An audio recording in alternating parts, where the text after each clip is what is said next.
Assalamualaikum warahmatullahi wabarakatuh. Selamat siang dan salam sejahtera untuk kita semua. Yang terhormat Bapak Umar Hadi SPD selaku PLT Kepala Sekolah SDN Pabean 1. Yang saya hormati Bapak Ibu Guru SDN Pabean 1 dan yang saya banggakan. Puji syukur kehadirat Tuhan Yang Maha Esa, atas berkat rahmat dan hidayahnya kita dapat berkumpul pada siang hari ini dalam keadaan sehat walafiat, dan kita berkumpul pada acara desiminasi modul 1.4 budaya positif calon guru penggerak angkatan 7. Adapun susunan acara pada siang hari ini, yang pertama yakni pembukaan, dan yang kedua sambutan, yang ketiga adalah pemaparan materi, yang keempat nanti ada doa dan penutup. Acara yang pertama yakni pembukaan. Marilah kita buka acara pada siang hari ini agar dapat berjalan dengan lancar. Marilah kita buka acara pada siang hari ini dengan bacaan basmalah. Bismillahirrahmanirrahim. Acara selanjutnya yakni sambutan. Sambutan yang akan disampaikan oleh Bapak Umar Hadi SPD selaku PLT Kepala Sekolah SDN Pabean 1 kepada Bapak Umar Hadi. Disarankan. Assalamualaikum warahmatullahi wabarakatuh. Bismillahirrahmanirrahim. Alhamdulillahi rabbil alamin wa bihi nasta'in ala umuri dunya waddin, wassalatu wassalamu ala asrafil anbiya'i sayyidina wa maulana Muhammadin wa ala alihi wa ashabihi ajma'in. Amma ba'du. Yang saya hormati Dewan Guru SDN Pabean 1, yang saya hormati calon guru penggerak Pak Sudarmadi SAG. Pertama-tama marilah kita senantiasa mengucapkan syukur alhamdulillahirabbil alamin, karena pada siang ini kita masih diberikan kesehatan sehingga kita dapat menjalankan aktivitas sehari-hari, yaitu kita mengajar, kita menjalankan tugas, melaksanakan tugas dari pemerintah Dinas Pendidikan Kabupaten Sidoarjo. Yang kedua kalinya, selawat beserta salam mudah-mudahan tetap terlimpahkan kepada junjungan kita Nabi Agung Nabi Muhammad SAW. Bapak Ibu Dewan Guru SDN Pabean 1 yang saya hormati, memang pendidikan ini tidak luput dari kita harus punya program, harus kita berkreasi bagaimana supaya pendidikan ini di sekolah SDN Pabean 1 ini menjadi sekolah yang berkualitas, punya daya saing di masyarakat, berguna dan bermanfaat nantinya ke depan bagi anak didik kita, baik dunia kerja, baik masalah pendidikan agama, pendidikan karakter, semuanya itu tidak terlepas dari inovasi, tidak lepas dari program-program yang selalu update, selalu terbaru. Untuk itu Bapak Ibu Guru SDN Pabean 1 ini di dalam memberikan pendampingan bagi calon guru penggerak teman kita Pak Darmadi, yaitu aksi nyata modul 1.4 budaya positif. Mari kita dukung, mari kita dampingi, dan kalau bisa kita ikuti jejaknya menjadi calon guru penggerak yang lainnya. Dan yang kedua adalah metode atau cara yang terbaik bagaimana supaya sekolah ini SDN Bapen 1 menjadi kualitas, diantaranya adalah memberikan salah satu program baru kayak budaya positif misalnya. Ini sekilas secara konkret membiasakan diri kita bertingkah laku yang positif sehingga akan mempengaruhi orang lain menjadi punya karakter yang positif pula. Seperti kebiasaan kita kalau kita melihat sampah di jalan, misalnya di halaman sekolah, lah kita tidak usah diperintah oleh siapapun karena kita itu sudah membudayakan secara positif, maka kita ambil, kita masukkan ke dalam sampah. Atau budaya positif, kalau kita tertib sejak awal masuk tepat waktu dan pulang tepat waktu, ini juga budaya positif. Ya, itulah sedikit yang saya sampaikan. Mudah-mudahan Bapak Ibu guru SDN Bapen 1 ini menjadi generasi penerus untuk mengikuti jejaknya Pak Darmadi. Cukup sekian, saya akhiri. Wassalamualaikum warahmatullahi wabarakatuh. Baik, terima kasih atas penyampaian sambutannya Bapak. Selanjutnya yakni pemaparan materi diseminasi modul 1.4 budaya positif calon guru penggerak angkatan 7 oleh Bapak Sudarmadi SAG. Kepada Bapak Sudarmadi SAG disilakan. Terima kasih. Assalamualaikum warahmatullahi wabarakatuh. Alhamdulillah. Binikmatillah wassalatu wassalamu ala rasulillah Sayyidina Muhammadin ibni Abdillah wa kafa billahi syahidah. Alhamdulillah, hari ini Allah mentakdirkan kita untuk sharing bersama. Sila thalabul ilmi, mencari ilmu, mudah-mudahan bisa bermanfaat bagi kita semuanya. Pertama yang saya hormati Bapak Umar Hadi SPD, Kepala SDN Bapen 1. Yang saya hormati Bapak Ibu Guru SDN Bapen 1, staf dan karyawan SDN Bapen 1 yang saya hormati. Puji syukur karena hari ini juga dalam keadaan sehat walafiat kita bisa hadir. Mudah-mudahan ini wasilah kita memperoleh ilmu yang bermanfaat. Amin. Amin ya rabbal alamin. Sebagai tugas, salah satu tugas dari calon guru penggerak adalah sharing. Kita sharing saja, tidak mengguru, tidak menggurui, tetapi kita sharing saja. Mungkin yang saya sampaikan ini kalau baru, harapan saya menjadi ilmu. Kalau ini sudah pernah dipelajari, sebagai pengingat saja. Tugas saya selaku calon guru penggerak angkatan 7 Sidoarjo, Jawa Timur, itu punya kewajiban, salah satunya adalah diseminasi, mengimbas, sharing dengan Bapak Ibu guru semuanya. Salah satu tugas yang saya emban adalah tentang aksi nyata modul 1.4 tentang budaya positif. Yang disampaikan oleh Pak Umar, Kepala SDN Bapen 1, tadi adalah salah satu bentuk budaya positif. Dan alhamdulillah di sekolah kita budaya positif itu sudah banyak, sudah kita budayakan. Artinya kita tinggal mengoptimalkan budaya-budaya yang ada pada diri anak-anak. Kita tinggal merakit, mengoptimalkan, menjadikan potensi-potensi yang dimiliki oleh Bapen 1 menjadi sebuah visi bersama untuk menjadikan anak-anak kita yang terbaik. Yang kedua, sebagai seorang guru ada istilahnya belajar seumur hidup.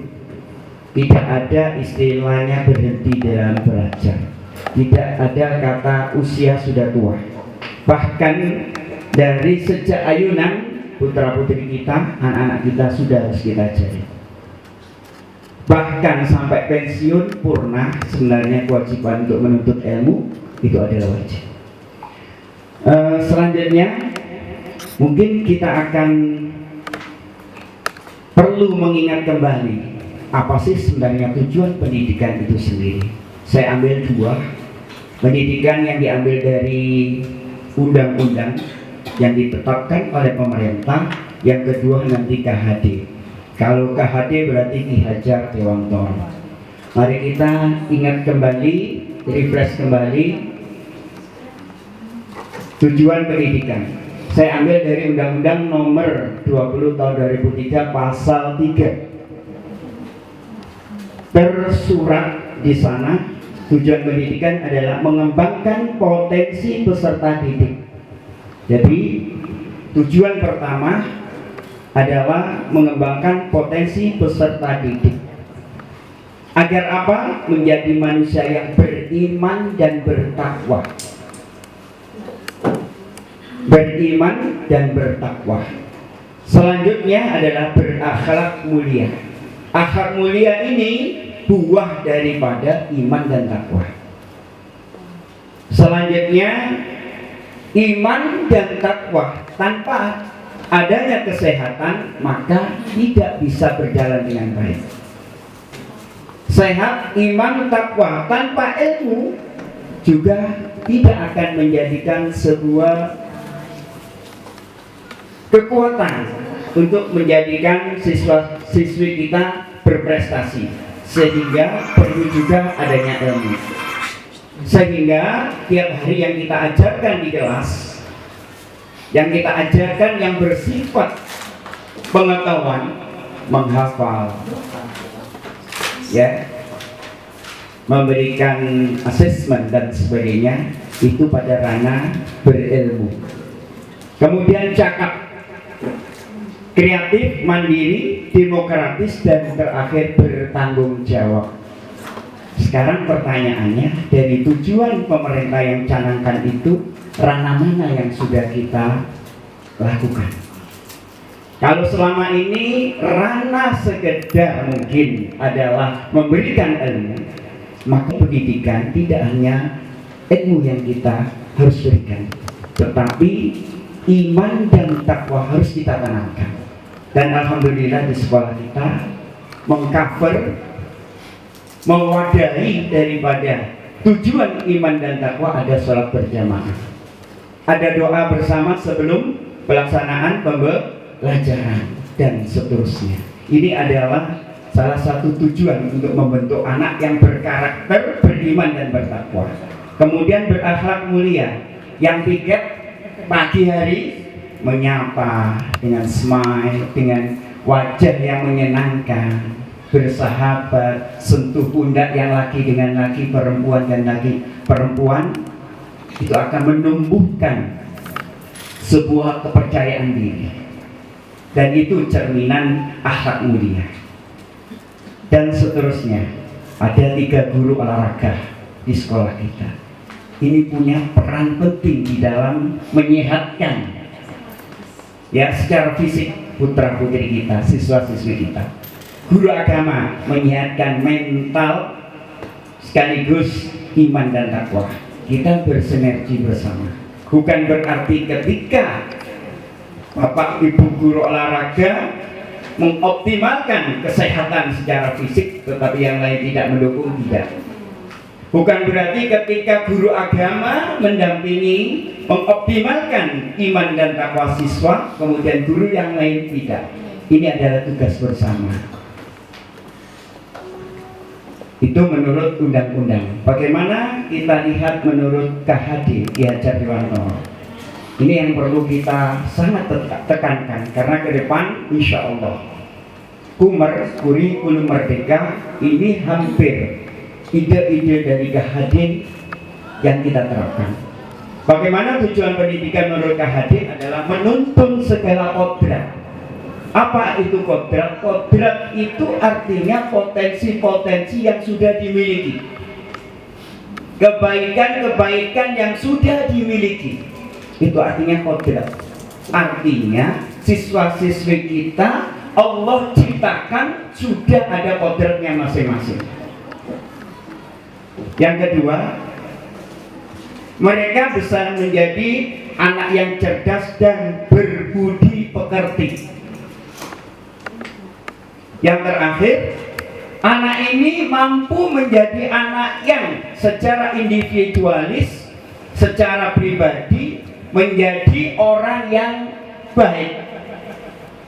Bagaimana menciptakan agar anak ini menjadi baik? Kembali ke belakang. Kodratnya harus kita rawat. Kemudian kecerdasannya. Yang ketiga adalah budi pekerti. Kembali lagi ada budi pekerti, karakter. Menurut Ki Hajar Dewantara ada kodrat yang harus kita rawat. Kemudian kecerdasannya melalui ilmu pengetahuan, budi pekerti melalui tindakan-tindakan yang mana tindakan ini memberikan spot agar kodratnya tumbuh dengan secara alami. Kalau Ki Hajar Dewantara mengumpamakan pembelajaran itu seperti menanam, bercocok tanam. Apa yang kita siapkan? Yang pertama adalah lahan. Lahannya harus subur.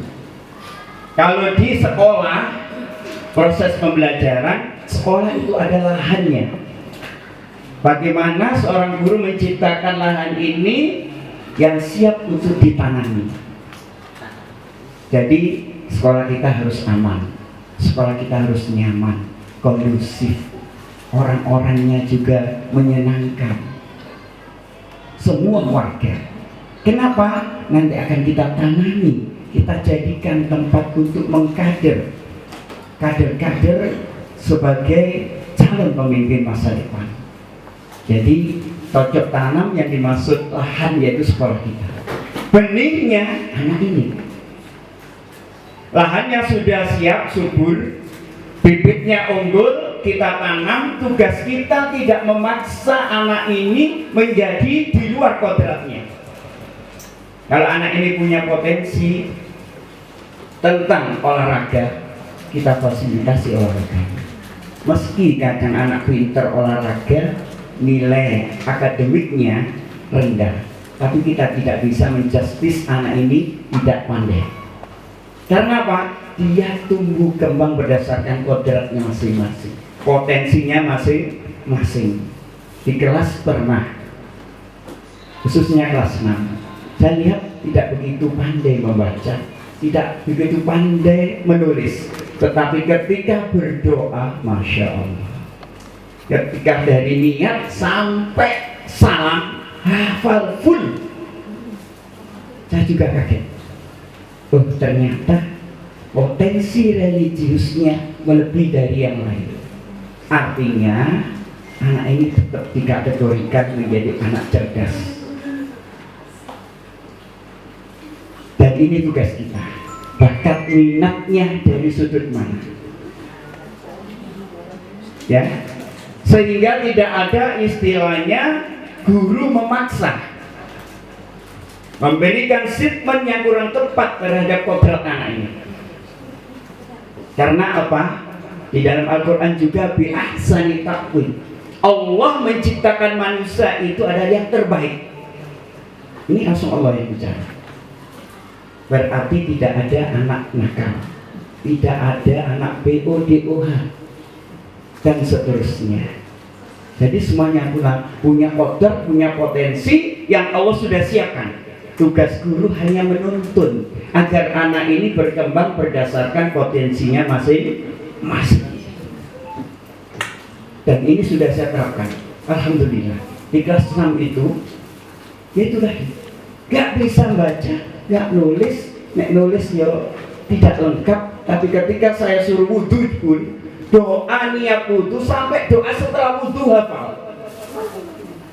Masya Allah. Berarti anak ini tidak bisa dikatakan anak tidak cerdas. Oke, bagaimana kalau kita simpulkan dua sumber ini? Sumber pertama dari pemerintah melalui undang-undang, yang kedua melalui pemikiran KHD, maka bisa kita simpulkan, insya Allah kesimpulannya tujuan pendidikan adalah satu, pembentukan karakter. Kalau selama ini kita mendidik siswa-siswi kita mungkin pada ranah keilmuan saja, Ayo. Karena apa? Karakter ini dompleng, karakter ini mengikat, mengikut, menempel pada semua pelajaran. Bahkan kita tidak sadar bahwa ketika anak-anak, ketika guru menjelaskan, anak memperhatikan dengan sungguh, itu karakter yang luar biasa. Ketika dia itu marah kemudian bisa mengendalikan diri, karakter yang luar biasa. Kadang itu lepas dari pantauan kita. Mengerjakan tugas dengan maksimal, kemudian ketika tidak bisa kemudian minta temannya untuk diajari, itu adalah karakter yang luar biasa. Ketika bersalah mau minta maaf, Masya Allah, itu adalah karakter yang luar biasa. Dan mau memaafkan bagi yang merasa dimintai, dan itu adalah karakter. Bapak Ibu yang saya hormati, tujuan selanjutnya yang utama adalah perubahan perilaku dan watak. Inilah yang disebut dengan karakter itu. Ketika anak ini tidak mau belajar kemudian aktif belajar, berarti karakternya berubah. Kita berhasil untuk menuntun anak ini kepada budaya-budaya positif yang kita harapkan. Jadi intinya adalah selain keilmuan yang harus kita berikan ke putra-putri kita sandingkan dengan karakter. Ya, kita sandingkan, jangan lupa. Apapun bisa kok. Ketika sesuatu jatuh, kita ajari kalau muslim apa yang diucapkan. Innalillahi, satu karakter religius masuk. Ketika setelah kegiatan dibersihkan, karakter juga tanggung jawab. Dan seterusnya. Dan potensi-potensi itu tugas kita untuk meramu. Potensi-potensi itu tugas kita menjadikan satu sehingga menjadi sebuah kekuatan untuk membentuk anak yang luar biasa. Kita sharing saja nih. Mungkin yang selama ini di kelas, Masya Allah, begitu sibuknya kita dengan materi, tetapi yang lain kadang tidak terjamah. Oleh karena itu, ayo mulai sekarang ranah-ranah yang sementara ini mungkin sudah ada pada diri, sudah menjadi budaya sekolah kita, sudah menjadi potensi yang sudah disiapkan oleh Allah pada kodrat seorang anak. Ayo kita wujudkan, kita kuatkan menjadi sebuah potensi yang nantinya bisa menjadikan anak ini sukses. Oke, setelah tujuan maka ini yang saya katakan tadi, ada paradigma baru. Kalau dulu mungkin orientasi kita adalah pengetahuan. Anak tidak bisa baca berarti tidak cerdas mungkin. Anak yang tidak bisa menulis tidak cerdas. Tetapi sekarang paradigmanya berbeda. Anak itu tumbuh kembang berdasarkan bakat minat yang Allah sudah siapkan. Tidak sedikit pengusaha sukses tetapi lulusan SD. Pernah dengar? Banyak sekali. Tidak sedikit orang sarjana S1, S2 sulit mencari pekerjaan. Kenapa? Sentuhan ranah-ranah yang lain tidak kita persiapkan. Ketika pengetahuan plus keterampilan, kekuatan iman dan takwa ini dimiliki seseorang, insya Allah tidak ada kata tidak berguna, justru dia akan dicari. Paradigma lama, siswa adalah objek, soal kita yang buat, tujuan pembelajaran kita yang buat, anak tinggal nerima kerjakan. Paradigma baru adalah berbasis siswa. Tujuan pembelajaran dibahas bersama, teknik pembelajaran dibahas bersama, bahkan kita harus fasilitasi. Kita akan lihat perbedaan paradigma lama dan paradigma baru. Kalau paradigma lama, siswa dikatakan belajar jika menggunakan buku. Ketika putra putri kita tidak membawa buku, berarti kita anggap nggak belajar malamnya. Ketika nilainya buruk di dalam asesmen ulangan, formatif, dan sebagainya, buruk, dianggap tidak belajar. Yang kedua, belajar hanya di kelas. Selama ini kita sering hanya kelas. Jarang, mungkin 6 bulan sekali ada UDL itu ya, yang di luar. Kita lihat ketika UDL, anak-anak sangat bahagia, menyambut dengan sukacita.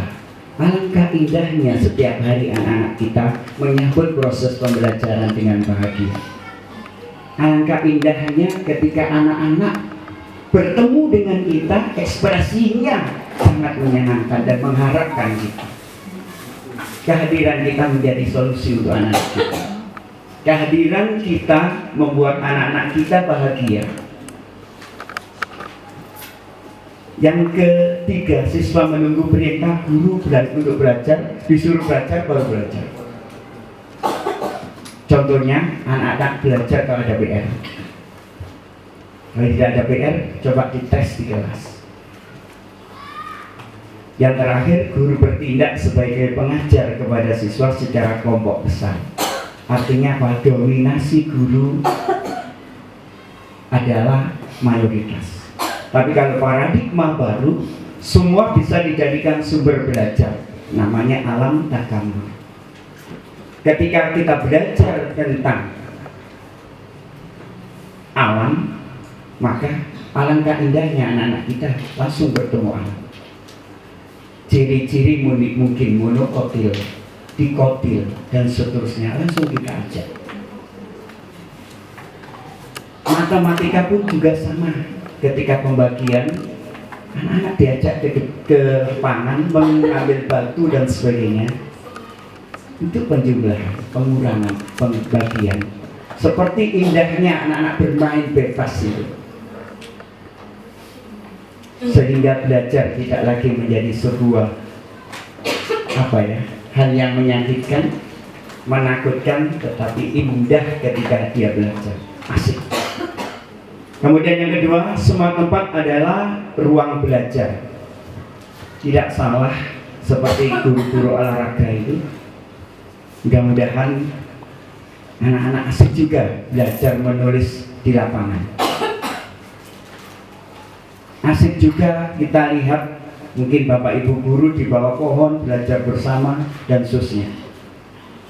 Kemudian yang ketiga, belajar mandiri. Artinya belajar sepanjang hayat tanpa instruksi. Kalau bisa, kalau mental anak-anak sudah kita bangun, kesadarannya sudah tumbuh, maka belajar adalah sebuah kebutuhan.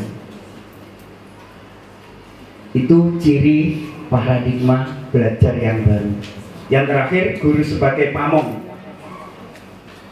Apa sih fungsi pamong? Ada 3. Yang pertama, ing ngarsa sung tulodo. Ayo kita berkaca.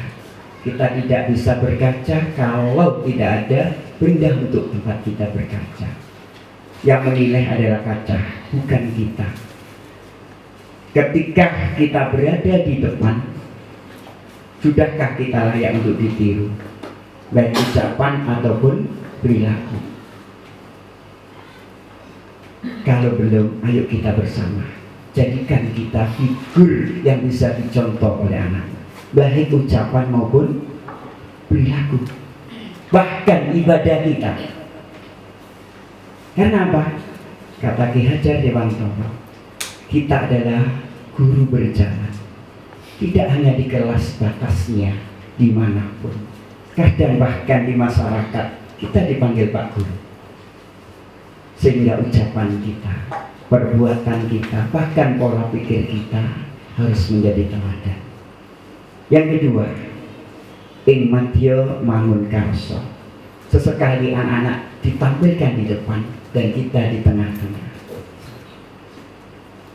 Jangan pelit untuk berbagi dan mendampingi. Jangan pelit untuk membimbing secara individual.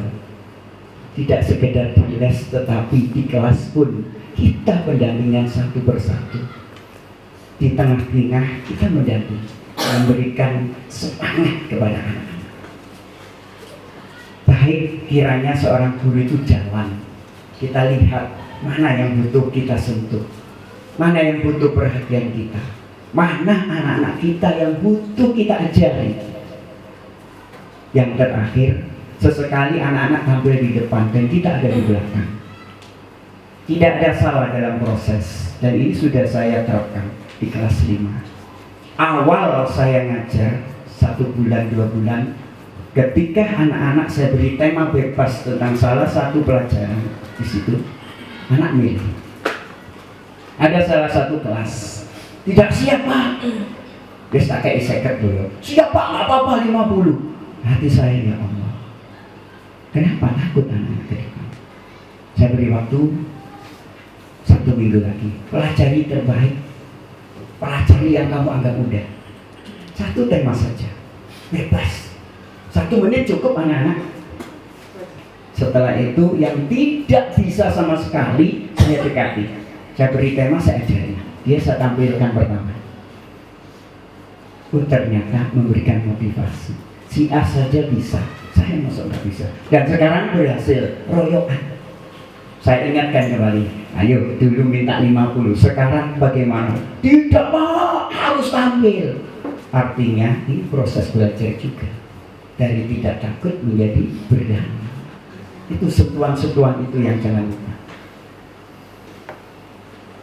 Jadi yang disampaikan oleh KHD berdasarkan paradigma baru pembelajaran ke depan adalah kurikulum merdeka. Konsepnya trilogi ini. Jadikan guru sebagai pahlawan, tidak tutor, tidak instruktur, tetapi sebagai pahlawan. Di depan menjadi contoh, di tengah memberikan semangat, di belakang memberikan dorongan, sehingga potensi-potensi yang Allah sudah siapkan tidak, potensi-potensi yang sudah kita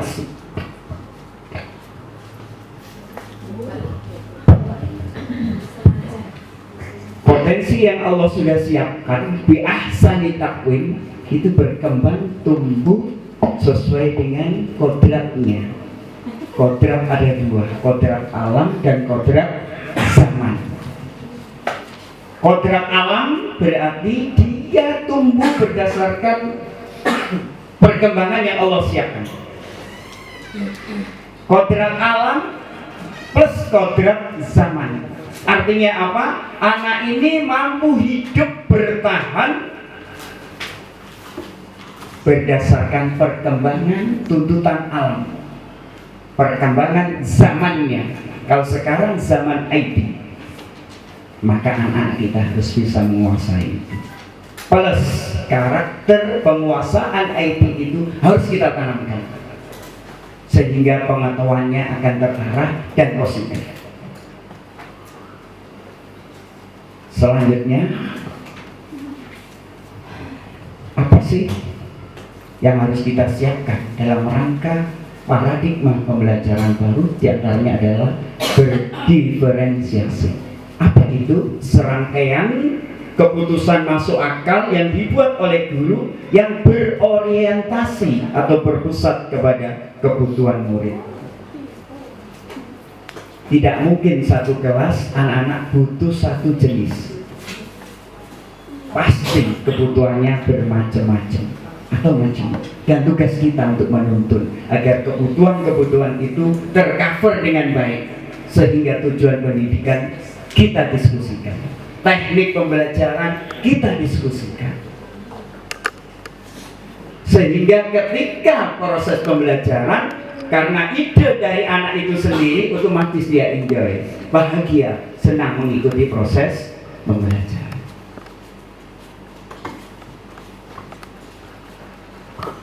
Selanjutnya, apa sih budaya positif?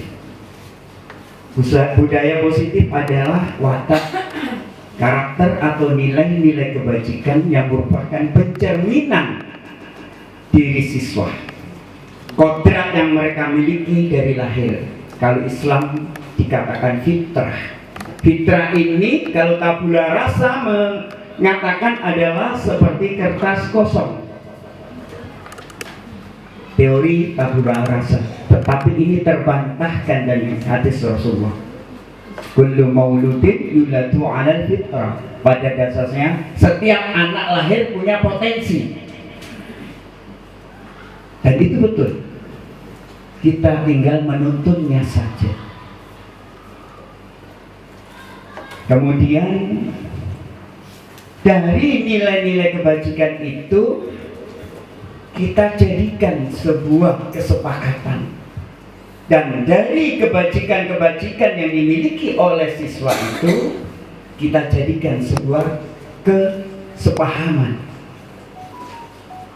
kontrak bersama, melakukan kesepakatan bersama untuk siap melakukan itu. Apa bentuknya? Keyakinan kelas. Alhamdulillah di kelas 5 dan kelas 6 ada beberapa yang sudah kita terapkan tentang keyakinan kelas. Apa itu keyakinan kelas? Nilai-nilai kebajikan yang bersifat universal.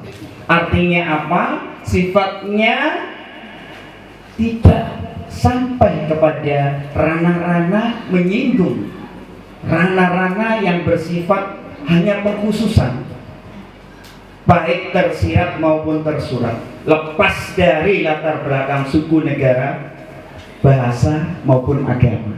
Jadi keyakinan kelas itu lepas dari itu semuanya. Baik yang beragama Islam, Kristen, Katolik, Hindu, Buddha menyepakati keyakinan kelas. Dan bagaimana selanjutnya? Ada pertanyaan pemantik. Mungkin yang di kelas kita sudah ada tata tertib, ada peraturan yang sudah dibuat. Maka mengapa keyakinan kelas? Mengapa tidak peraturan? Peraturan kelas saja. Mungkin ada bisa membantu saya. Di sini kita buka dialog. Kenapa? Mengapa keyakinan kelas? Bukan peraturan. Monggo, ada yang bisa bantu?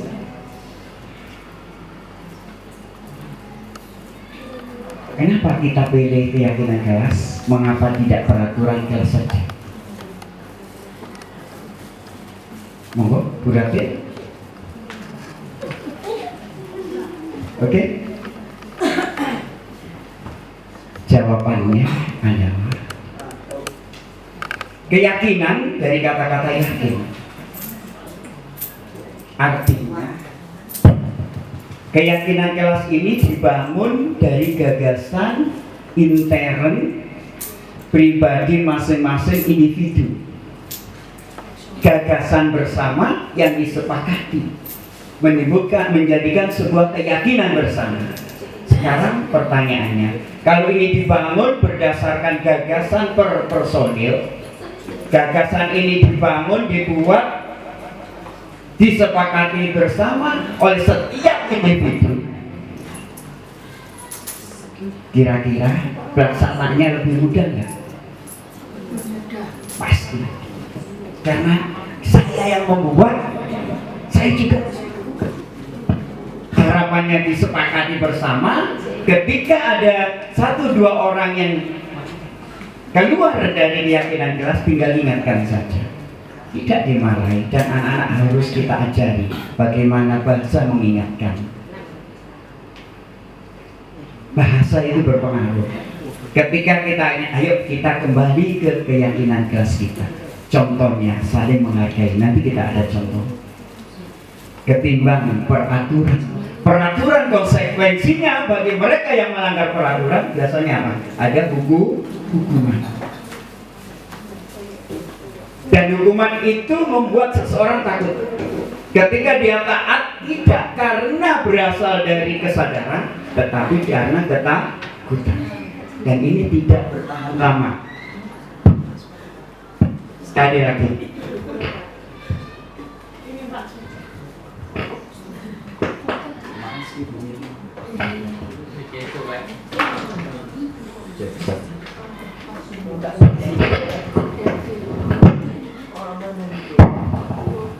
Jadi ketika berupa peraturan, cenderung anak itu ketika melanggar takut untuk mendapat hukuman.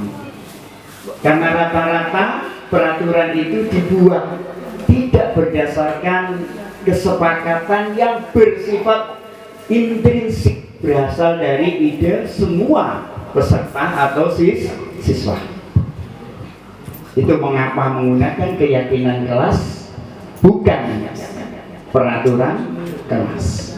Nanti ketika ide-ide pembuatan keyakinan kelas ini, kita akan rubah kalau ide anak-anak berubah peraturan. Bagaimana prosesnya? Ini prosedur pembuatan keyakinan kelas. 1. Tentukan nilai-nilai kebajikan yang ingin dijadikan perhatian utama di sekolah ataupun di kelas, dalam bentuk curah pendapat dalam kelompok. Sebenarnya SD itu cocoknya sebenarnya adalah duduknya per kelompok. Sebenarnya kenapa proses pembelajaran kalau berbasis siswa, guru hanya sebagai pamong saja. Mayoritas anak-anak yang belajar, anak-anak yang bekerja, anak-anak melakukan kegiatan-kegiatan berdasarkan kesepakatan. Kalau berkelompok lebih maksimal. Yang kedua, sempurnakan beberapa daftar nilai-nilai kebajikan, kemudian dibahas di kelompok besar. Artinya setelah kelompok kecil mengakomodir masing-masing anggota kelompok, kemudian dibahas di kelompok klasikal. Jadi ide berkelompok didiskusikan, kemudian kita diskusikan di kelompok besar. Yang ketiga, ganti kalimat negatif menjadi kalimat positif. Ini kadang banyak lepas dari pemikiran kita, bahwa kalimat yang negatif itu sebenarnya mematikan, menakutkan, berkesan lemah, berdampak tidak baik. Jadi kalimat yang negatif kita ganti dengan kalimat yang positif. Contoh, jangan berlari di kelas, kita ganti dengan berjalan di kelas. Jangan membuang sampah sembarangan, kita ganti. Kira-kira gantinya gimana, Bu? Biar kalimatnya ini positif. Membuang sampah pada tempatnya. Membuang sampah di tempat sampah. Membuang sampah di tempatnya. Kita tidak mendiskusikan tentang falsafah sebuah kalimat, tetapi tujuan daripada kalimat ini disepakati dan berdampak perubahan karakter yang baik kepada putra-putri kita. Yang keempat, tinjau ulang keyakinan kelas secara bersama-sama. Sebaiknya keyakinan kelas tidak terlalu banyak, 3-7. Mengapa? Semakin banyak justru akan membuat anak kesulitan memilah makna yang akan harus saya patuhi, dan menghafal pun juga sulit. Sehingga harapannya tidak banyak, 3-7. Di kelasnya Bu Rina itu ada 6 gitu, 5 nih, kisaran 3-7. Mengapa? Agar mudah untuk diingat dan mudah untuk diterapkan. Yang kelima, buat poster. Anak-anak sendiri yang buat. Alhamdulillah di kelasnya Bu Rina indah sekali. Saya lihat di kelasnya Bu Ika sudah ada, di kelasnya Ismi dan beberapa kelas yang lain. Anak-anak membuat sendiri. Tempel di tempat yang strategis, tulisannya bisa mudah dibaca. Kalau punya media sosial, bisa kita punya WA group. Alangkah baiknya itu juga di-share di WA group sehingga orang tua tahu. Kita sosialisasikan juga kepada orang tua. Kalau punya medik, meetingnya perpustakaan, meeting kelas, meeting sekolah dan sebagainya. Dalam bentuk sosialisasi itu termasuk. Selanjutnya ini ada contoh bentuk atau contoh keyakinan kelas. Saya ambil kelas paling rendah di kelas 1. Ini contoh. Setiap anggota kelas perlu senang dan bahagia. Kalimatnya menurut saya indah. Berarti setiap anak absen 1 sampai absen terakhir 30 perlu senang dan bahagia dalam proses pembelajaran. Berarti Pak Guru, Bu Guru, kalimat dan sebagainya harus membahagiakan.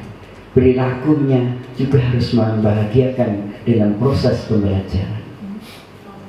Kalau sudah di depan gurunya pantas dicontoh, anak-anak akan berimbas. Oh, tutur kata guru saya enak didengar. Perilaku guru saya layak dicontoh. Maka kelas akan menjadi harapan kita bersama. Yang kedua, setiap anggota kelas perlu saling menghargai. Artinya saling menghargai tidak hanya guru dengan guru, guru dengan murid juga, murid kepada guru pun juga perlu. Kadang kita ingin dihargai tapi tidak mau menghargai orang lain. Ayo kita sadar. Kadang saya pun juga nek dihargai itu senang. Tapi ketika orang lain tidak menghargai, kadang sakit hati. Ayo kita sama-sama bagaimana mengolah hati kita. Dikritik sakit, tapi ketika mengkritik kadang kita tidak sadar kritikan itu menyakitkan orang lain. Oleh karena itu, ayo kita belajar bersama. Yang ketiga, setiap anggota kelas perlu merasa aman. Kita ciptakan di kelas kita, anak-anak kita merasa aman.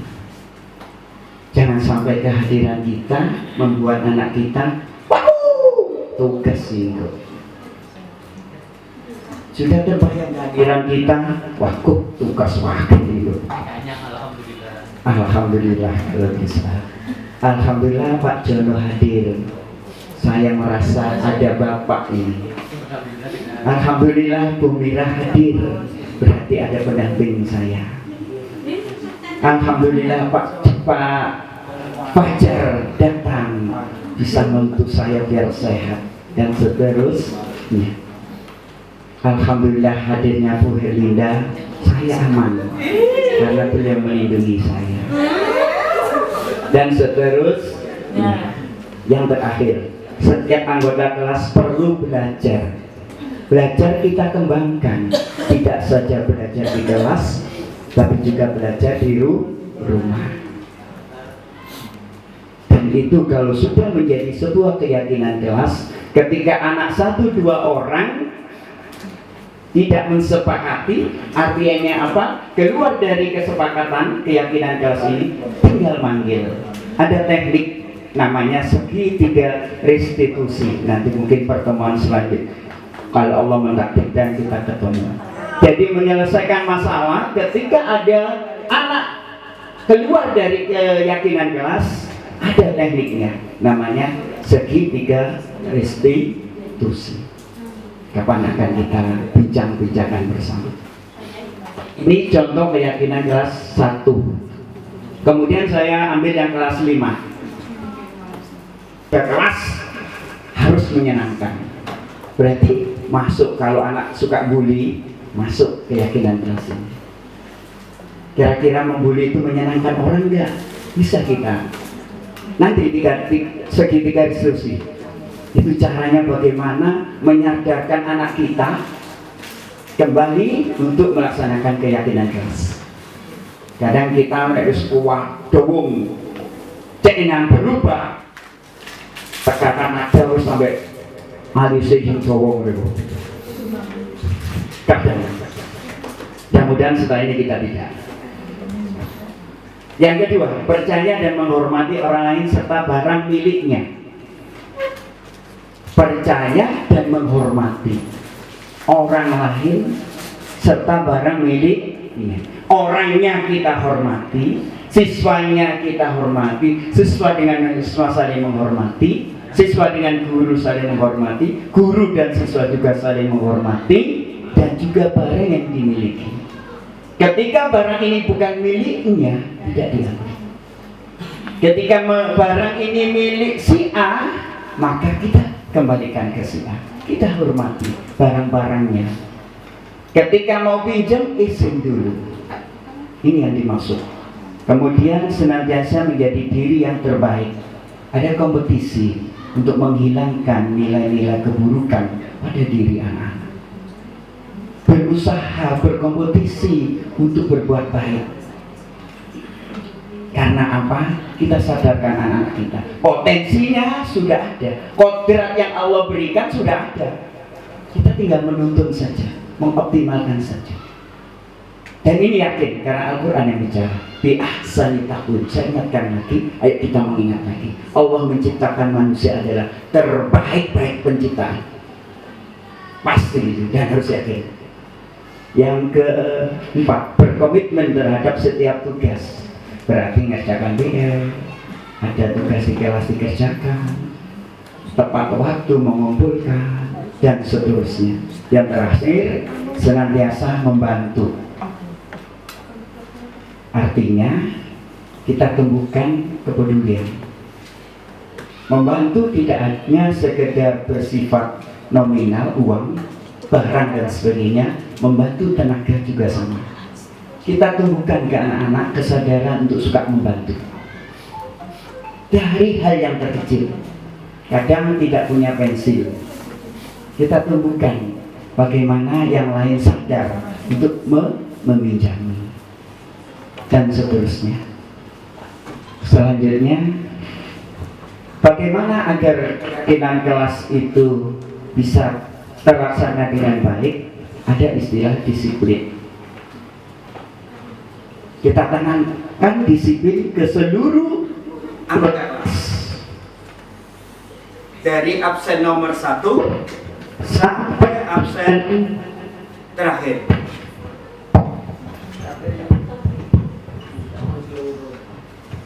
Ya. Apa itu disiplin? Kalau secara mayoritas kita nulis nama gitu.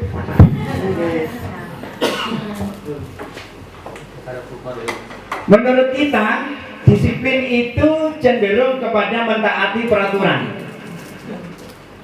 Tidak taat peraturan berarti tidak disiplin.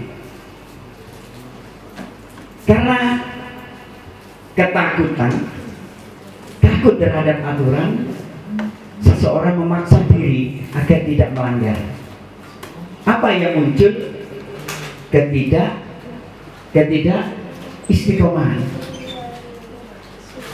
Tidak berjalan lama seseorang ini ketika perubahan secara baik, perubahan diri hanya karena terpaksa. Harapan kita, putra-putri kita, anak-anak kita, siswa-siswi kita sadar berdasarkan keinginan sendiri. Bagaimana menurut Ki Hajar Dewantoro? Disiplin bermakna self-disiplin, dapat ditunjukkan dengan kemampuan individu dalam mengarahkan direction, mengatur regulasi, dan mengendalikan kontrol perilaku demi mewujudkan tujuan hidup. Jadi disiplin adalah bisa diartikan kemampuan untuk mengarahkan diri sendiri, mengatur diri sendiri, mengendalikan diri sendiri untuk mewujudkan sebuah tujuan hidup.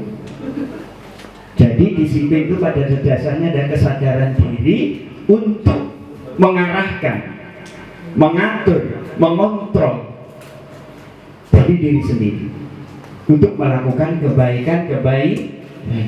Dalam rangka apa? Tujuan hidup dia. Jadi anak tertib, anak belajar, motivasinya dari diri, tidak karena keterpaksaan. Kalau sudah kesadaran-kesadaran ini kita bangun, potensi-potensi kebaikannya baik, maka insya Allah anak ini akan menjadi anak yang luar biasa.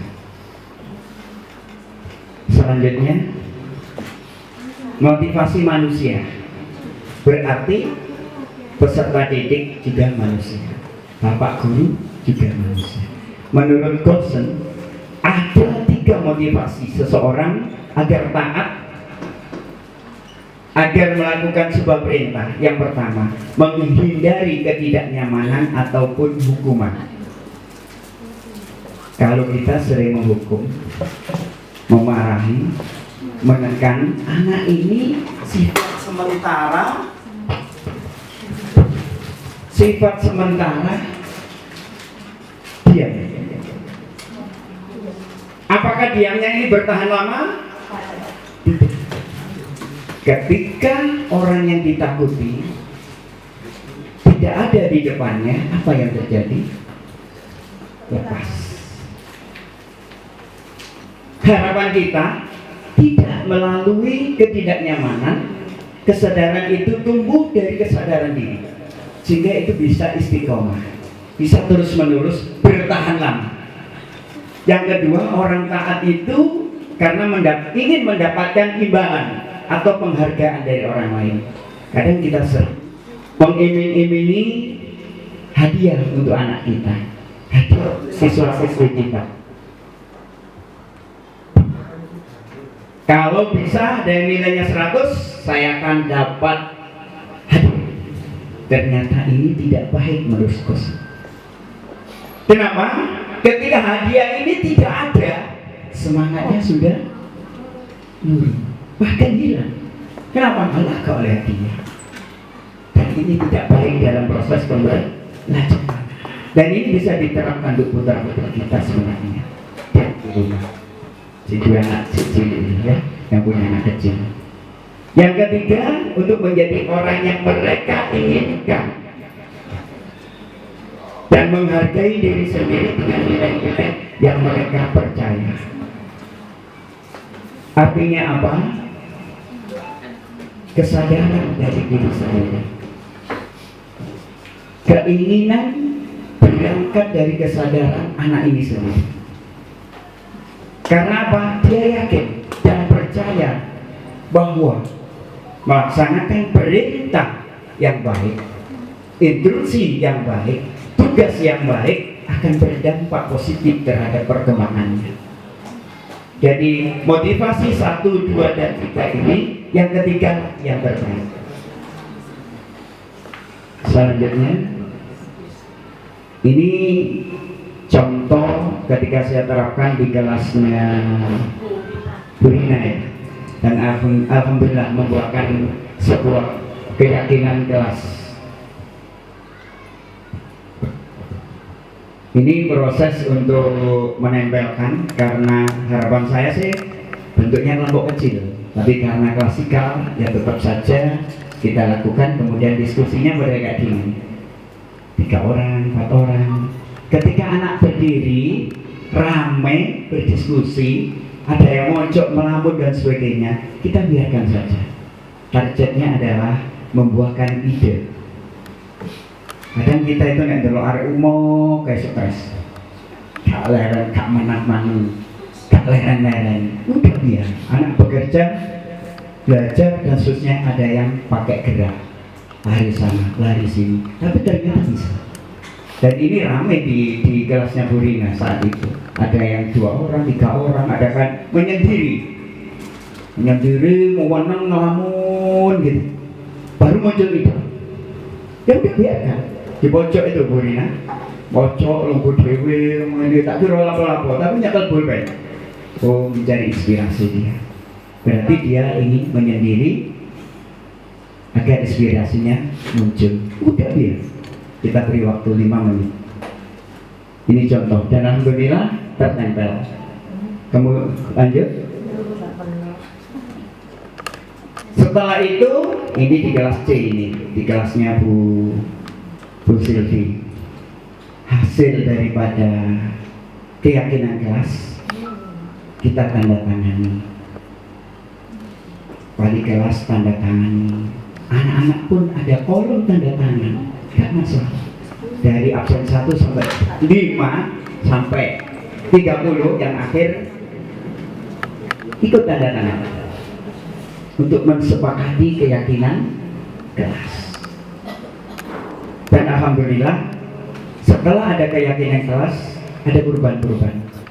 Ketika saya ngajar, tugas Bapak Ibu guru terus menuntun saja. Lakukan pamong tadi, di depan menjadi teladan, di tengah memberikan semangat, di belakang memberikan dorongan. Ingat itu saja. Cara mengingatkan bagaimana kalau seseorang siswa keluar dari keyakinan kelas, nanti kita akan bahas. Ada namanya segitiga institusi. Terima kasih.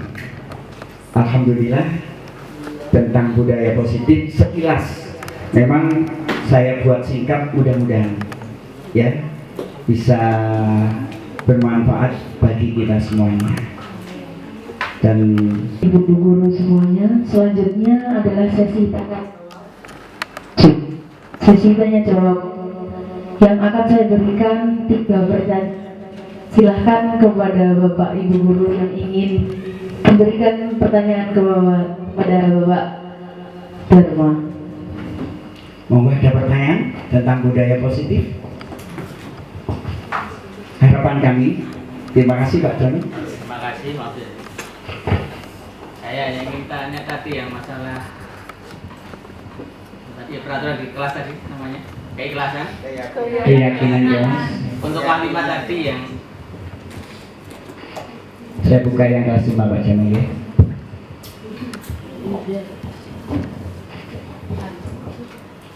Oke, silakan Pak Joni. yang poin ketiga, senantiasa menjadi diri yang terbaik. Apakah itu baik apa enggak menurut kita? Jadi kita itu seakan menjadi orang yang paling baik. Terima kasih jawabannya. Ya, pertanyaan yang luar biasa. Tepuk tangan untuk pertanyaan Pak Joni. Tepuk tangannya kok lewang ya. Tepuk tangan sekali lagi. Kalau anak-anak ada tepuk jempol ya, kita praktekkan ya. Tepuk jempol, jempol kanan, jempol kiri, 2 jempol, hebat. Oke, kita tepuk jempol ya. Mudah-mudahan dengan tepuk kita sehat. Karena tepuk pasti akan smile. Kalau ada tepuk sampai menderu, nah, pasti dengan bahagia. Kunci sehat, rohani, jasmani, bahagia. Tepuk jempol. Jempol kanan, jempol kiri, 2 jempol, hebat. Terima kasih, pertanyaan yang luar biasa. Hadiah untuk Pak Jono.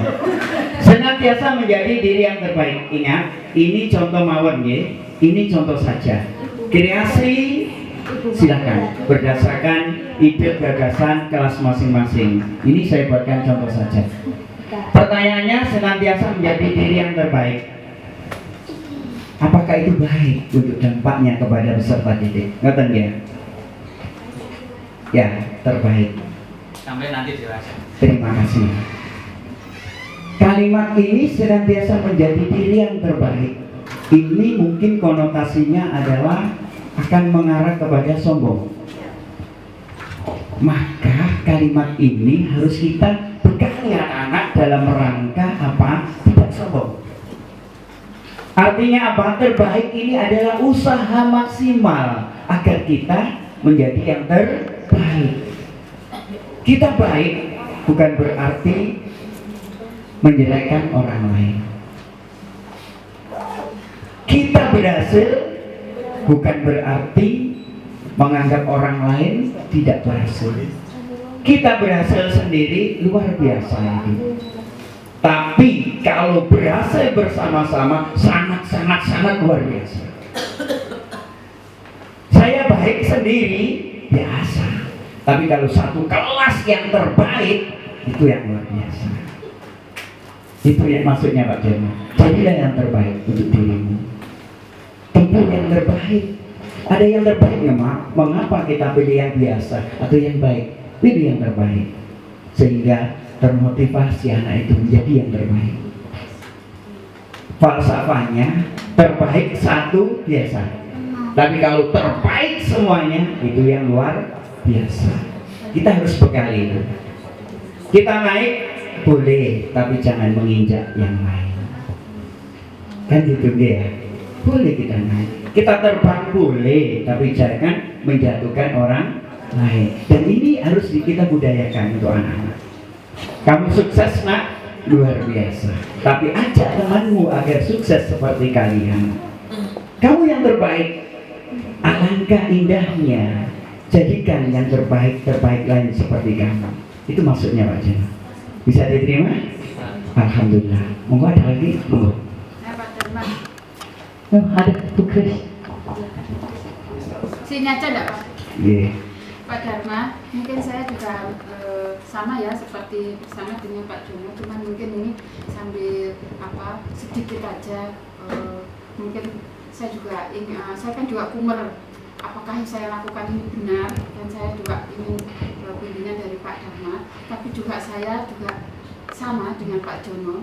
Jadi kalau senantiasa menjadi diri yang terbaik ini saya konotasinya kurang seret. Kemudian dalam keseharian saya ke anak didik, terutama yang nilai-nilai karakter pelajar Pancasila yang berpikir kritis, bernalar kritis, saya selalu menanamkan pada anak saya begini. Itu ada komitmen terhadap setiap tugas. Itu ada kaitannya dengan itu gini. Bukan jadilah yang menjadi diri yang terbaik, tapi lakukanlah semua itu, lakukan yang terbaik kayak gitu. Jadi saya tidak membatasi murid saya, oh kudu bener, ini kon kudu sakmene, kon enggak. Lakukan yang terbaik, enggak ada salah kayak gitu. Jadi saya ingin anak saya enggak takut gitu. Terus kedua, karena saya selalu berpesan lakukan yang terbaik, akhirnya dia berpacu Pak, berpacu untuk menjadi yang terbaik yang dia lakukan gitu. Bukan dirinya terbaik, tapi yang terbaik yang dia lakukan.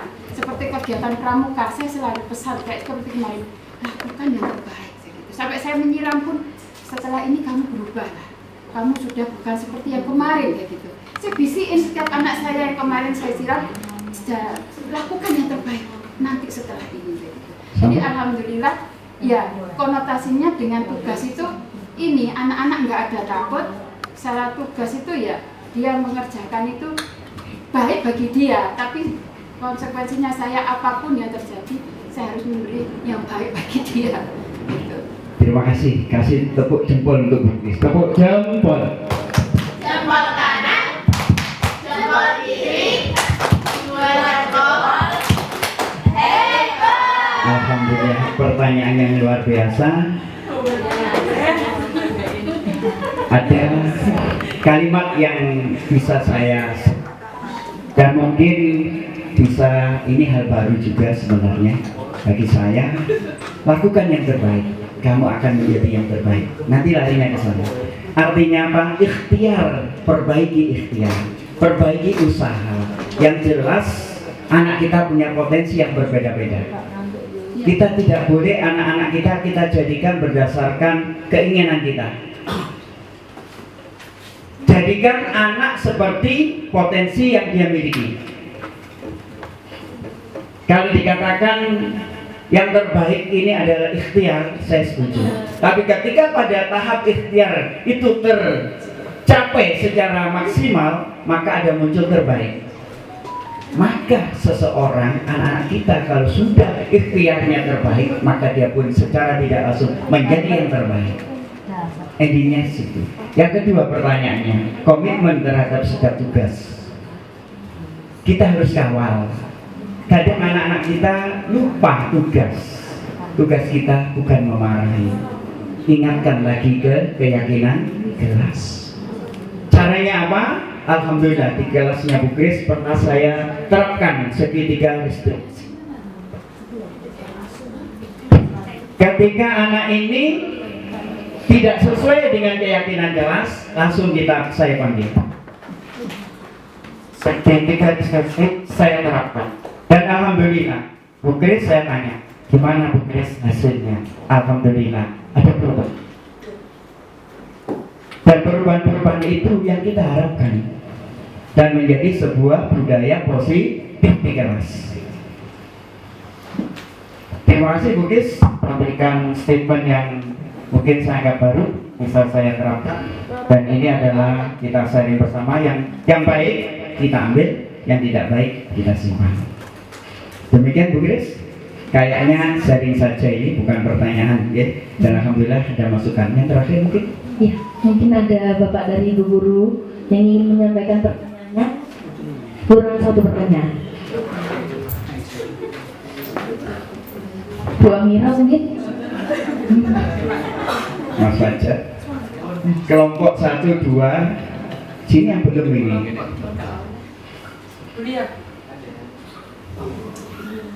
Monggo, ada yang tanya? Kalau enggak, ya enggak harus dipaksa bertanya sih. Ya, go, J. Oh, betul.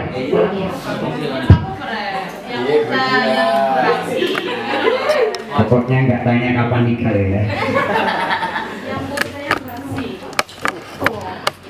Baik, terima kasih Pak Dar. Saya mau bertanya, kita sebagai guru muda kita kan masih kurang berpengalaman, dan berpengalamannya cukup kurang banyak seperti senior-senior. Jadi bagaimana caranya kita mengajarnya dengan keyakinan kelasnya, untuk mengatur keyakinan kelas agar agar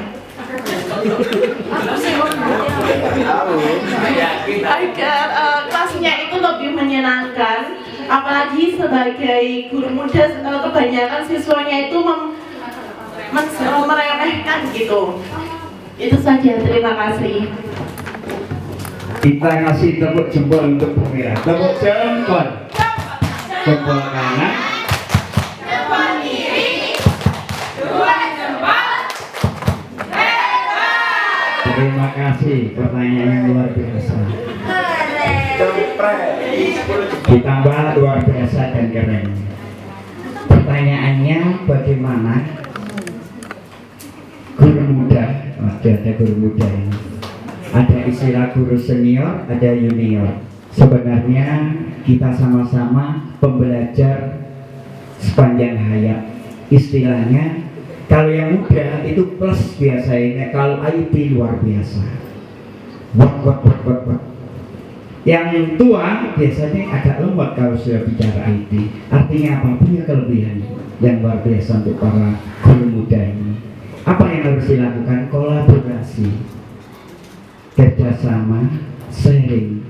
Sesekali kita seperti ini, sesekali kita diskusi individu, sesekali kita diskusi beberapa orang tentang masalah-masalah yang ada di kelas.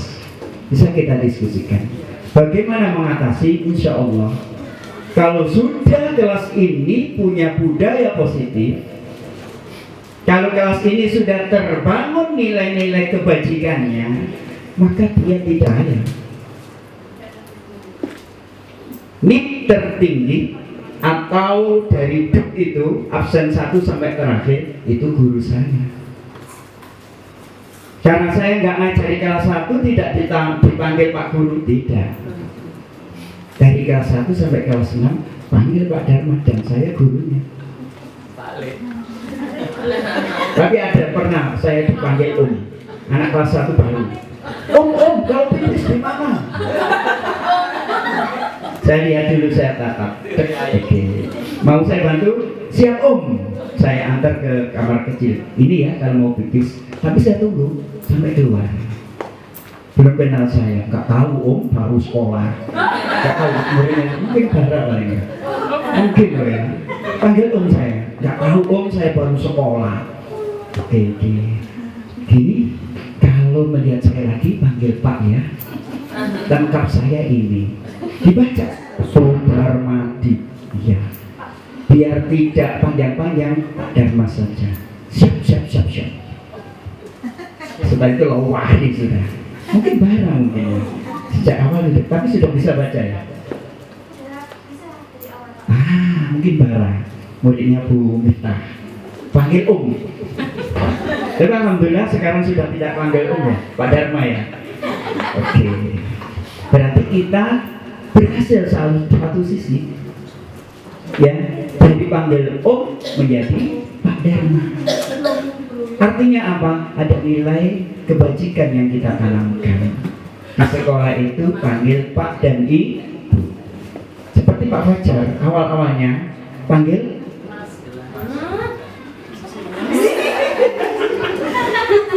panggil ayah. Ya.